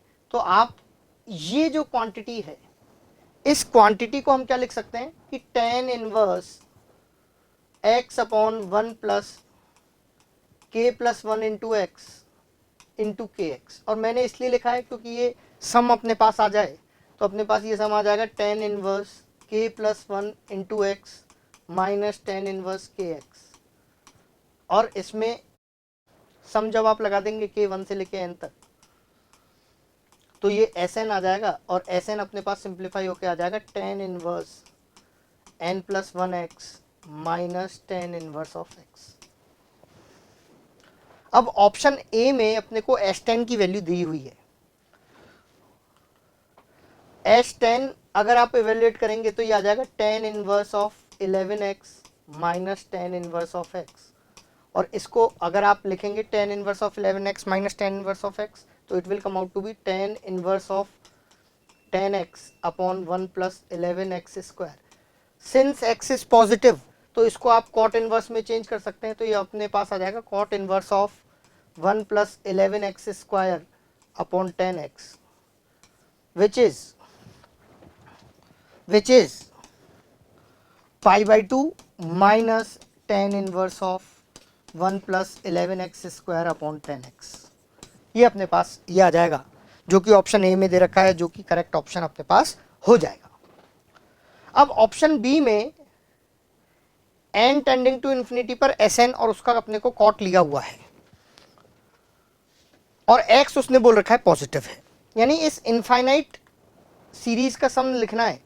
अगर इनफाइनाइट सीरीज का सम लिखना है x पॉजिटिव है, तो summation of infinite series will come out to be π/2 minus tan inverse x. और इसको आप लिख सकते हैं कॉट इनवर्स ऑफ एक्स। क्या लिख सकते हैं? Cot inverse of x. और इसका अगर हम कॉट लेंगे, इसका अगर हम क्या लेंगे? कॉट लेंगे। जैसे कि यहाँ पर कॉट लिखा हुआ है वो एक्स के बराबर आ जाएगा, और एक्स यहाँ पर पॉजिटिव है। ठीक है, अब उसने बोल रखा है the equation s3x equals to π/4 has a root in 0 to infinity. ठीक है, अब s3x की अगर आप बात करें ऑप्शन सी, तो s3x अपने पास आएगा tan inverse of 4x minus tan inverse of x, तो it will come out to be tan inverse of 3x upon one plus 4x square. और यहां पर बोल रखा है s3x इज इक्वल्स टू π/4, यानी tan inverse of 3x upon one plus 4x square is π/4। मतलब ये वाली वैल्यू 1 के इक्वल होनी चाहिए, यानी 3x is equals to one plus 4x square. तो अपने पास आ जाएगा 4x square minus 3x plus 1 is equals to 0। तो इसका आप देखेंगे डिस्क्रिमिनेंट लेस देन 0 आएगा, then there will be no real x। और उसने बोल रखा है हैज ए रूट, तो इसका कोई रूट नहीं आएगा। डी ऑप्शन अपने पास क्या हो जाएगा? गलत। और tan of s n x is less than equals to half for all n greater than 1 and x greater than 0। x positive है, n ग्रेटर देन 1 है, तो अपने को बोल रखा है tan of S N x half से कम होगा। ठीक है, अब एस एन एक्स अगर आप बात करें तो एस एन एक्स अपने पास आ रहा था tan inverse of n plus 1 x minus tan inverse of x. और इसका अगर हम tan लेंगे, इसका अगर हम क्या लेंगे? tan। मैं इसको पिछले वाले पेज पे ही सॉल्व कर लेता हूं, यहां पर इसको सॉल्व कर लेता हूं डी ऑप्शन को। अगर इसका मैं tan लूंगा तो ये अपने पास आ जाएगा nx upon one plus n plus 1 into x square is less than half, less than equals to half, N greater than, अपने पास ग्रेटर देन इक्वल्स टू 1 है और x अपने पास ग्रेटर देन 0 है। तो आप देख लो, x को मैं 1 पुट कर देता हूँ, x को मैं क्या पुट कर देता हूँ 1, और n को मैं पुट कर देता हूँ 2, तो अपने पास ये आ जाएगा 2/4। x को मैंने पुट किया है 1 और n को पुट किया है 2, तो ये 2/4, ये तो हाफ आ गया। तो n x equals to 1, n equals to 2 पर ये ट्रू है। आप x इक्वल्स टू 1 और n को 3 पुट कर रहे हैं, मतलब मैं एक केस बता दे रहा हूँ जिसके लिए गलत है। तो x को जैसे ही 1 पुट करेंगे, n को 3 पुट करेंगे तो आ जाएगा 3। और यहाँ पर अगर आप देखेंगे x को 1 पुट किया, n को 3 पुट किया है, तो ये 3/5, और 3/5 हाफ से छोटा नहीं है। तो आप देखेंगे इस वाले केस के लिए क्या हो जाएगा, गलत हो जाएगा। तो ऑप्शन डी को मैंने नेगेट कर दिया, हालांकि आप इसको सॉल्व कर लेंगे तो ये गलत आ जाएगा, हर x के लिए ऐसा नहीं आएगा, तो ये ऑप्शन डी अपने पास गलत हो जाएगा। तो ऑप्शन ए और ऑप्शन बी केवल करेक्ट चॉइस हैं इस क्वेश्चन की। क्वेश्चन देखेंगे इनवर्स ट्रिग्नोमेट्रिक फंक्शन का है, करेक्ट रेस्पॉन्स 9 है, 9% लोगों का ये करेक्ट है। इसलिए क्वेश्चन देखो मल्टीपल चॉइस था, मल्टीपल क्वेश्चन का जो नेचर है वैसे ही एकदम टफ होता है, इसमें 9 इसलिए इसको इजी भी रखा गया, क्वेश्चन में ज़्यादा कुछ है नहीं और टाइम अपने को दिया गया है सॉल्व करने को। अब चलते हैं सवाल नंबर 16 की तरफ। सवाल नंबर 16 कॉम्प्लेक्स नंबर से रिलेटेड है। ऊपर में कॉम्प्लेक्स नंबर दे रखा है c प्लस आयोटा डी और argument of w minus pi से पाई, जनरल बातें अपने को उसने बताई हुई हैं। जो इंपॉर्टेंट बात है वो क्या है, alpha beta are the real number, alpha और बीटा रियल नंबर है। Complex number x plus iota y and argument of z plus alpha upon z plus beta is π/4। मतलब अपने को जो गिवन है वो गिवन है argument of z plus alpha upon z plus beta is π/4 and alpha and beta are real numbers. अगर आपको ये लोकस अगर याद है, स्टैंडर्ड लोकस है, क्लासेस में अपने पास इसको सॉल्व कराया जाता है, तो ये आर्क ऑफ ए सर्कल आता है और ये अगर एंगल एक्यूट है तो it will be a major arc of this circle. अगर मैं बोलता हूं कि माइनस बीटा कॉमा 0 एक पॉइंट है और ये मैं एक्स एक्सिस बनाए, माइनस अल्फा कॉमा 0 दूसरा पॉइंट है, तो इस तरह से ये अपने पास मेजर आर्क अपने पास यहाँ पे आता है। कॉम्प्लेक्स नंबर जैसे ये मैंने बोला z, तो z प्लस बीटा जो कॉम्प्लेक्स नंबर है वो इस तरफ इस तरह से डायरेक्शन आएगी, और z plus alpha complex number है वो इस तरफ से डायरेक्शन आएगी, और z प्लस बीटा को कितना रोटेट करना पड़ेगा, π/4, यानी ये वाला एंगल π/4। तो अपने को पता है कि ये कॉर्ड इस सरकमफ्रेंस पे कहीं पर भी ऊपर एंगल बनाए तो ये सेम ही बनाएगी π/4। जो लोकस ऑफ z है ये एक सर्कल का पार्ट होगा, सर्कल का क्या होगा, मेजर आर्क। अब यहाँ पे दे रखा है ये जो z है इस सर्कल पे लाई कर रहा है ना, इस सर्कल की अपने को क्या दे रखी है, इक्वेशन दे रखी है। इस सर्कल की अगर अपने को इक्वेशन दे रखी है तो इस सर्कल का सेंटर अपने को पता है, और सेंटर अगर आप देखेंगे तो इट विल बी -5/2, 3/2। तो ये -5/2, 3/2 सर्कल का सेंटर हो जाएगा। अब आप देखेंगे -5/2, 3/2 इसका अगर सेंटर होगा तो ये जो एंगल आएगा वो बेसिकली कितना आ जाएगा, π/2 आ जाएगा। ये वाला एंगल कितना आ जाएगा, 90 डिग्री आ जाएगा। 90 डिग्री आ जाएगा, मतलब ये कॉम्प्लेक्स नंबर और ये कॉम्प्लेक्स नंबर, यानी ये वाला एंगल कितना आ जाएगा, π/2। अब ये कॉम्प्लेक्स नंबर जो ये वाला कॉम्प्लेक्स नंबर है इसको लेस से माइनस बीटा कॉमा 0, इसको b पॉइंट लिख लेता हूँ, ये c पॉइंट लिख लेता हूँ और ये मैं a पॉइंट लिख लेता हूँ। तो मैं ये जो कॉम्प्लेक्स नंबर है उसको मैं लिख रहा हूँ, तो ये कॉम्प्लेक्स नंबर अपने पास आएगा बीटा -5/2 प्लस आयोटा 3/2। और इस कॉम्प्लेक्स नंबर से अगर आयोटा मल्टीप्लाई करेंगे, इस कॉम्प्लेक्स नंबर से क्या मल्टीप्लाई करेंगे, आयोटा, तो ये वाला कॉम्प्लेक्स नंबर आ जाएगा, ये इसके रोटेट, क्योंकि इन दोनों की लेंथ तो सेम ही है, क्योंकि दोनों रेडियस ऑफ सर्कल के बराबर रहेंगे। इसको आयोटा से मल्टीप्लाई किया तो ये वाला कॉम्प्लेक्स नंबर आ गया, ये वाला कॉम्प्लेक्स नंबर अपने पास रहेगा -5/2 प्लस अल्फा प्लस आयोटा 3/2।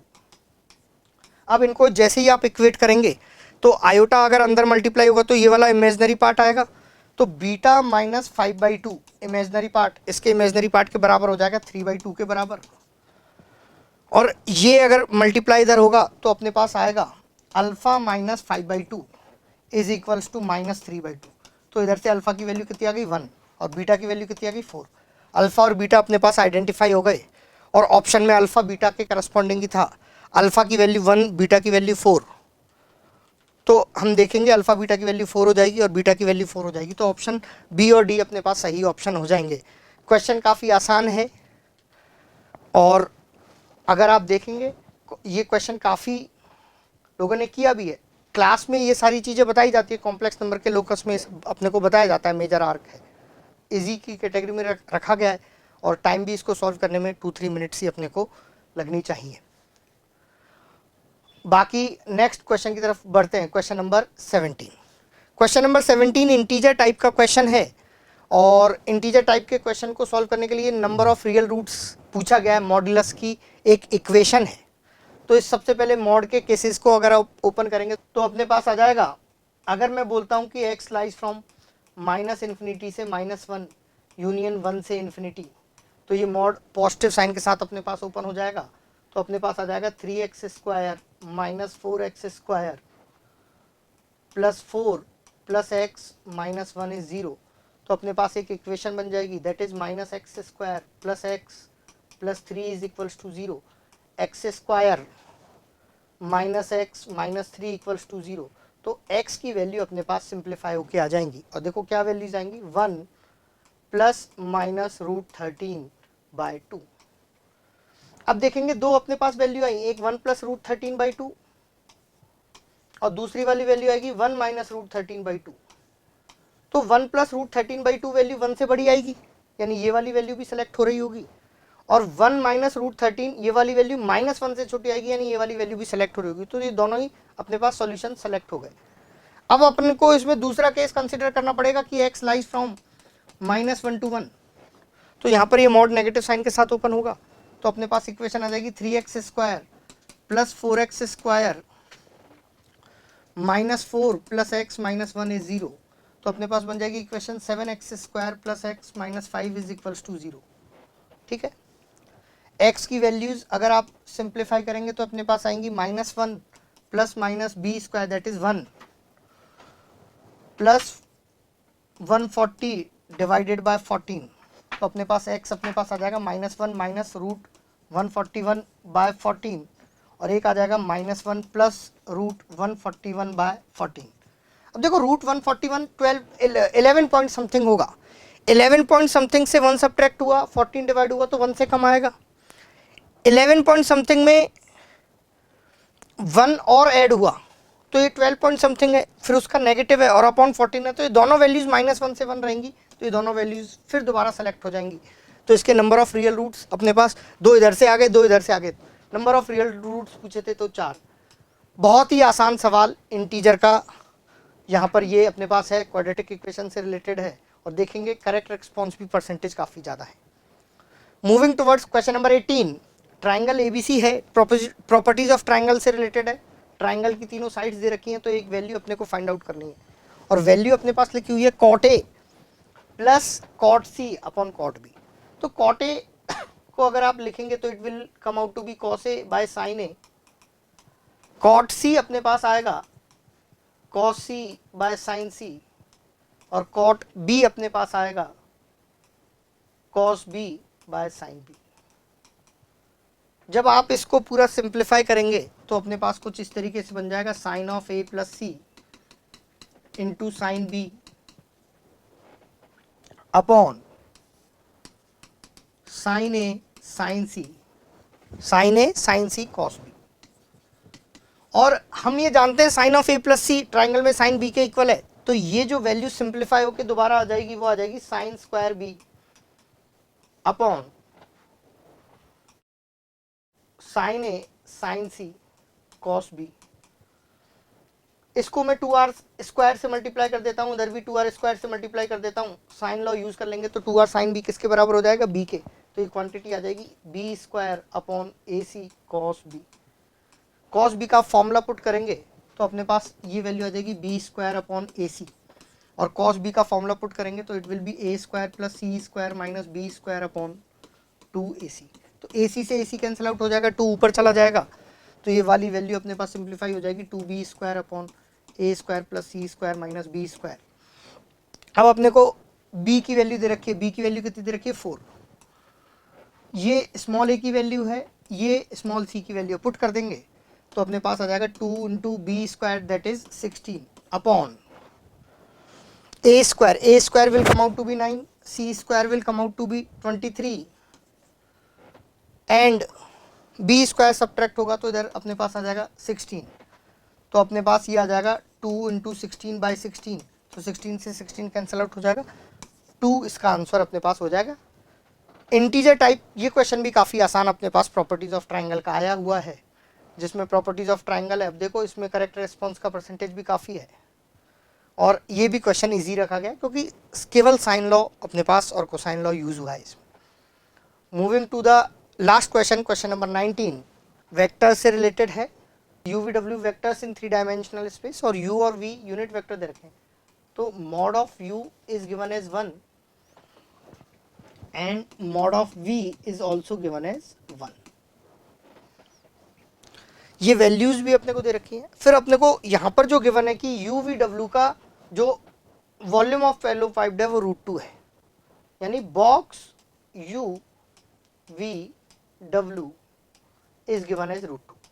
अगर हम इसका स्क्वायर करते हैं तो अपने पास कुछ इस तरह से आएगा u dot u, u dot v, u dot w, इधर आएगा v dot u, v dot v, v dot w, और थर्ड रो इसकी बनेगी w dot u, w dot v and w dot w, और ये वाली वैल्यू कितनी बन जाएगी 2।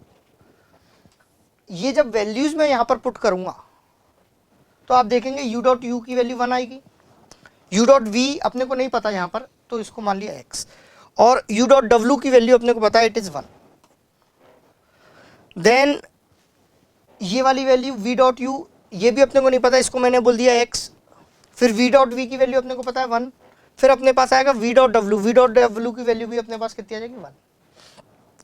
फिर अपने पास आएगा w dot u which is 1, फिर अपने पास आएगा w dot v which is 1, और w डॉट w की वैल्यू कितनी दे रखी है 4, और ये वाली वैल्यू 2 के इक्वल है। जब आप इस डिटर्मिनेंट को सिंप्लीफाई करेंगे तो it will come out to be 1 into 4 minus 1 minus x into 4x minus 1 plus 1 into plus 1 into x minus 1, और ये वाली वैल्यू 2 के इक्वल है, तो अपने पास आ जाएगा 3 minus 4x square plus x minus 1 is 2, तो ये 2 पूरा कैंसिल आउट हो गया, तो इधर से x की वैल्यू या तो 0 आ जाएगी या क्या आ जाएगी half. But it is given as कि u डॉट v परपेंडिकुलर नहीं है, यानी ये वाली वैल्यू रिजेक्ट हो जाएगी। u डॉट v तो x है, यानी u डॉट v की वैल्यू कितनी आ जाएगी हाफ। तो अपने को इस डिटर्मिनेंट की वैल्यू निकालनी है तो स्क्वायर कर देते, इसके मॉडुलस की वैल्यू निकालनी है तो इसका स्क्वायर कर देते हैं। जैसे ही आप इसका स्क्वायर करेंगे तो अपने पास कुछ इस तरह से आएगा under root 9 plus 25 plus 30 u dot v, 30 u dot v is half, तो 30 u डॉट v की वैल्यू कितनी आ जाएगी 15, तो आप देखेंगे it is under root of 49 that is 7, तो ये वाली वैल्यू कितनी आ जाएगी 7। इसमें अगर आप देखेंगे तो वॉल्यूम ऑफ पैरेललोपाइड का यूज हुआ है, और वॉल्यूम ऑफ पैरेललोपाइड आपको पता है, और वॉल्यूम ऑफ बॉक्स प्रोडक्ट का फिर इसमें स्क्वायर काम में आया। ये एक बेसिक कॉन्सेप्ट यहाँ पर इस क्वेश्चन को सॉल्व करने के काम में अपने पास आया है। क्वेश्चन वेक्टर 3D का है और इसको भी करेक्ट रेस्पॉन्स ज़्यादा इजी मॉडरेट मैंने यहाँ पर रखा हुआ है यहाँ पर। हालांकि क्वेश्चन को मतलब ये भी अपना प्रोसीड्यूरल क्वेश्चन है, ये सारी प्रॉपर्टीज़ क्लास में सब कुछ आपको बताया जाता है। तो इस तरह हमने जेई एडवांस 2021 का पेपर 1 हमने सॉल्व किया, और आपने देखा इसका जो पेपर एनालिसिस है, इस पेपर इजियर साइड रहा है। इजियर साइड काफ़ी क्वेश्चन है और मॉडरेट और हार्ड टोटल मिला के अराउंड 47%, तो इजी टू मॉडरेट ये बैलेंस पेपर अपने पास इस साल आया था, पेपर 1 2021 में एडवांस का। बाकी इस डिस्कशन से आपको बड़ी मदद मिलेगी, और इस सीरीज़ में आगे 2021 का पेपर 2 और 2022, 23, 24 सारे ईयर्स के पेपर अभी डिस्कशन होने वाले हैं। तो मेरी आप सबसे गुजारिश है कि आप ये पेपर्स को सॉल्व कीजिए और इन डिस्कशंस को अच्छे से अटेंड कीजिए। Thank you very much.